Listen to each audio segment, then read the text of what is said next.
শুভ সন্ধ্যা বন্ধুরা। এমনিতে তো আমরা মানে বাইরে ফাস্টফুডের দোকানে চাট বা আলু কাটা কিনে খাই। তো আজকে বাড়িতে কিভাবে আলু কাটা প্লাস চাট, আলু মাখা, যেটা আমরা স্কুল লাইফে খেতাম আলু মাখা, সেটা কিভাবে বানানো যায় এবং সেটা হেলদি। বাইরের থেকে তো ভালো, বাইরে এক প্লেটের জায়গায় 2 প্লেট খেতে গেলে আমাদের নিজেদের পকেটের দিকে তাকাতে হয়। তো দেখিয়ে দিই চলুন। মানে আমার তো ছেলের জন্য সব কিছু আমাকে বাড়িতে বানানো শিখতে হয়েছে। তো বাড়িরই কিছু মানে জিনিস দিয়ে, রেমেডি দিয়ে কিভাবে সেটা বানানো যায় এবং সেটা মুখরোচক হয়। তো চলুন দেখিয়ে দিই। শুভ সন্ধ্যা, দেখে নিন চলুন। ছোলা ভিজতে দিলাম, মানে আমি দুপুরবেলায় ছোলা ভিজতে দিয়েছি, আমার মনে ছিল না। তো ছোলাটা আর একটু ভিজবে, তার জন্য আমি আরও মেটেরিয়ালসগুলো তৈরি করে নিই। একটা পাতিলেবু লাগবে, পাতিলেবু যে যেমন টক খায়। আর ওই যে প্রেশার কুকারে আমি কিন্তু 3টে আলু 2 ভাগ করে সেদ্ধ করতে আমি দিয়েছি। আর যেটা লাগবে, এই যে শশাগুলো ছুলে নেবেন, কারণ শশা যখন খেতে হয় না, আমাদের এদিকে তো গ্রামের বাড়িতে, আমাদের বাড়ি দেখেছি শশা আর পটল, এই দুটো জিনিস বন্ধুরা হাট থেকে আনার পরে কিন্তু হয় জলে অনেকক্ষণ ভিজিয়ে রাখবেন, নতুবা ওপরে ছালটা তুলে দেবেন। কেননা এই দুটো জিনিসে না প্রচুর কেমিক্যাল সার মানে স্প্রে করা হয়। তো এই যে শসাগুলো আমি ছুলে রেখেছি। আর টমেটোগুলো দেখুন, টমেটোগুলোর আমি যে মাঝের সিদ্ধাটা মানে ফেলে দিয়েছি বীজ সহ। তো এই টমেটোগুলো তো আমি এইগুলো কুচি কুচি করব, একা হাতে ভিডিও করছি কি না। আর আমার মানে শহরে মানে শহরের মানুষ নই, যে কারণে আমি বটি দিয়েই আমি করব, কুচোটা আমি বটি দিয়েই করব। আমি ওই সব চাকু দিয়ে কাটে আমি পারি না।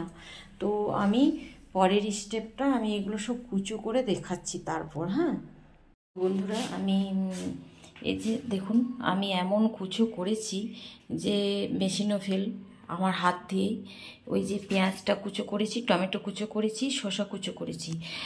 এখানে একটা টিপস বলে দিই, পেঁয়াজ আমি খেতে খুব একটা লাইক করি না, মুখে গ্যাস গ্যাস লাগে। তো একটু দিলাম ফ্লেভারের লেগে, ছেলে খুব লাইক করে তাই। তো এই যে পেঁয়াজটা কেটেছি, পেঁয়াজ কাটলে কি হয়, পেঁয়াজ কেটে অনেকক্ষণ রয়ে গেলে সেটা একটা গ্যাস ছাড়ে। তো পেঁয়াজটা যাতে গ্যাস না ছাড়ে তার জন্য আমি 2 ফোঁটা সর্ষের তেল ওটাতে মাখিয়ে রেখে দিয়েছি। ওটা আর কোনো গন্ধ ছাড়বে না, যেমনকার তেমনই ফ্রেশ থাকবে। আর অনেক সময় দেখবেন ভাত খাওয়ার টাইমে আমরা একটু ছাতু মাখতে চাই, ছোলার ছাতু, তো তখন আর পেঁয়াজ কাটতে ভালো লাগে না, তখন মনে হয় মেখে খেয়ে নিই। তো ওই ছাতু মাখার পূর্বে পেঁয়াজ লঙ্কাটাতে যদি একটু সর্ষের তেল মাখিয়ে রেখে দিন, তো তাহলে দেখবেন আর ওই ছাতু মাখাটা আর গ্যাস লাগবে না। যখন ছাতু মাখবেন পেঁয়াজটা ফ্রেশ থাকে। তো এটা গেল আরেকটা টিপস। এগুলো আমি কুচি করে ফেললাম। আর এইটুকুনি আমি পাতিলেবু দেবো। আমি খুব টক এককালে খেতাম, এখন মানুষের বয়সের অনুপাতে হয়তো স্বাদটাও চেঞ্জ হয়, এখন আর ভালো লাগে না অত টক খেতে। তো এইটুকুনি আমি দেবো। আর ছোলাগুলো আর একটু ভিজুক। আর এই দেখুন, আলুগুলো আমি সেদ্ধ করে বেসিনে আমি ঠান্ডা জলে দিয়ে দিলাম। তো এই আলুগুলো খোসা ছাড়িয়ে এগুলো বটি দিয়ে কাটা যাবে না, এগুলো আমাকে চাকু দিয়ে ছোটো ছোটো পিস করে আমি কেটে নেব। তারপর আমি আবার ভিডিওটা দেখাচ্ছি। সমস্ত জুতা রেডি হয়ে গেল। আলুগুলো আমি কুচো কুচো করে ফেললাম, সেদ্ধ আলুগুলো। তো এখন আমি কি করব, এটার মধ্যে যেটা দেব, ফার্স্ট তো আলুর মাফিক আমি লবণ দেবো। আলুগুলো জাস্ট এমনি জলে সেদ্ধ আছে, তো এই আলুগুলোতে আমি এমনি লবণ দেবো না, বিট লবণ দেবেন আপনারা। বিট লবণ দিলে টেস্টটা ভালো হবে। আর এইগুলো সব মিক্সচার করে দেবো। এবার এই যে বিট লবণ আমি আনিয়ে রাখি।